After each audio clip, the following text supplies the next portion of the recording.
అరవింద విక్కీతో ఇలా అంటూ ఉంటుంది, వీడు బతికుండి వేస్ట్ విక్కీ, వీడికి భార్యగా చెప్పుకోవడానికి నాకు సిగ్గు వేస్తుంది, వీడిని ఎలా అయినా చంపేయ్ అనేది అంటూ ఉంటుంది. ఆ మాటలు వినగానే ఒకసారిగా షాక్ అవుతూ ఉంటాడు మురళీకృష్ణ.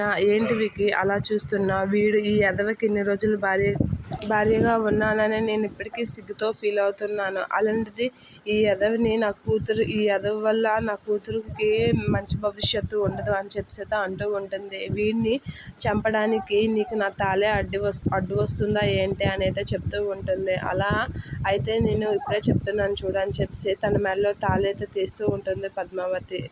అరవింద అలా తన మెడలో తాళి చూపించి, వీడిని చంపడానికి నా మెడలో తాళి నీకు అడ్డు వస్తే నేను ఇప్పుడే తీసి పారేస్తాను అని చెప్పేసి అరవింద్ అయితే ఆ తాళి చూపించి తన మెడలో నుంచి అయితే తీసేస్తూ ఉంటుంది. అది చూసి మురళీకృష్ణ అయితే షాక్ అవుతూ ఉంటాడు. ఇక విక్కీ అలా చూస్తూ ఉంటాడు. ఇక అరవింద అయితే ఆ తాళి బొట్టుని తీసేసి ఆడి ముఖానికి విసిరి కొడుతూ ఉంటుంది. అది చూసి ఒకసారిగా మురళీకృష్ణ అయితే షాక్ అవుతూ ఉంటాడు. ఇక విక్కీ అయితే మురళీకృష్ణ కాసి చాలా కోపంగా చూస్తూ ఉంటాడు. అది చూసి అరవింద కాసి అయితే మురళీకృష్ణ అలా చూస్తూ ఉంటాడు.